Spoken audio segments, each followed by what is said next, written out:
reception. The story I'm going to read to you today is called The Three Horrid Pigs and a Big Friendly Wolf by Liz Pitchman, who is very nice.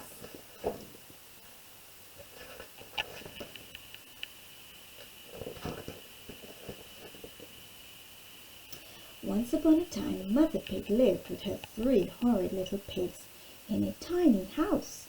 The little pigs were very naughty and they drove their mother crazy.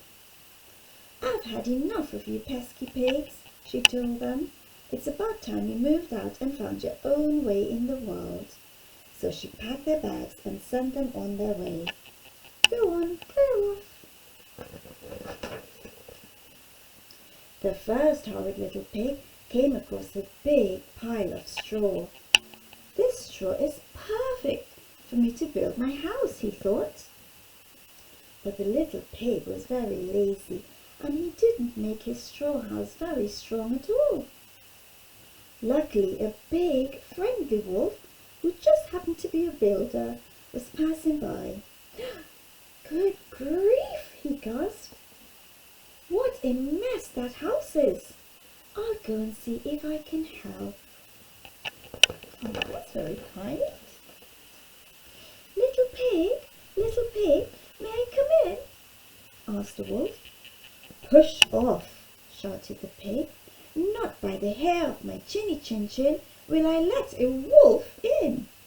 Put one paw in my house and I'll huff and I'll puff and I'll boot you out." "I only wanted to help," said the wolf sadly, and he was on his way. Oh, look at the wolf's face. He does look sad, doesn't he? The second horrid little pig, found a huge pile of twigs. These twigs will make a brilliant house for me," he thought. But the little pig was even lazier than his brother. So the house was a disaster. When the friendly wolf saw the terrible tangle of twigs, he thought, "Goodness me, that house is an accident waiting to happen. I'd better go and help." "Oh, that's very kind." Little pig, may I come in?" asked the wolf. "Clear off," shouted the rude little pig. "Not by the hair on my chinny chin chin will I let a wolf in. Put one paw in my house and I'll huff and I'll puff and I'll throw you right out." "I'm sorry," sighed the wolf. "I only wanted to help." Oh. So the third horrid little pig was so lazy he couldn't be bothered to build a house at all. He found a nice cozy chicken shed instead and moved right in. Oh dear. The friendly wolf just happened to be passing by. "Oh my gosh," he thought, "those poor chickens. I must go and speak to that pig." "Pigs pinched our house. Help!" Oh, poor chickens.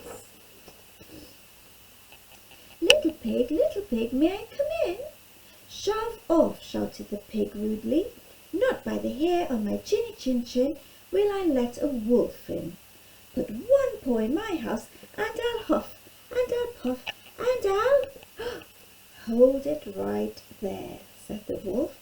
"This isn't your house, it's the chicken's house." "Who cares?" said the little pig. "Now get lost, the lot of you."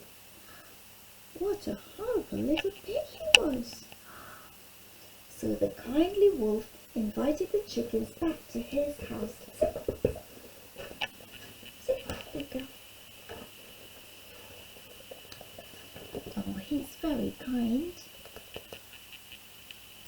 His house was built from bricks and was very strong indeed.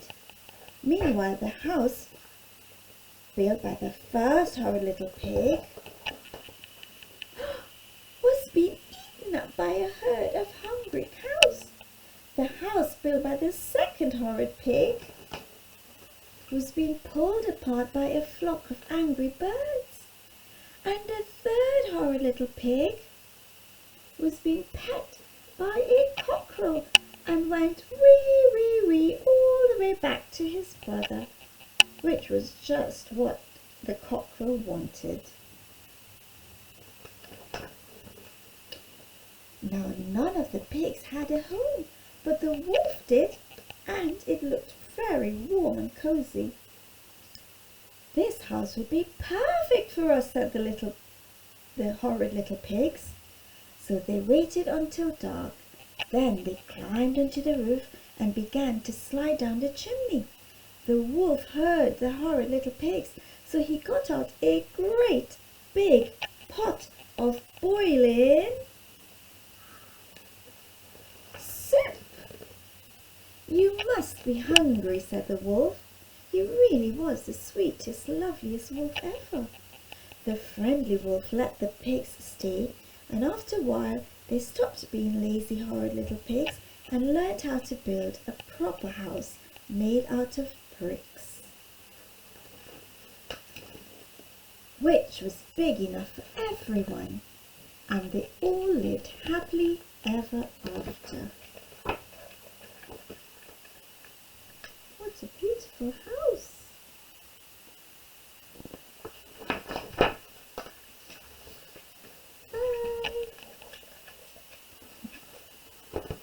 Bye!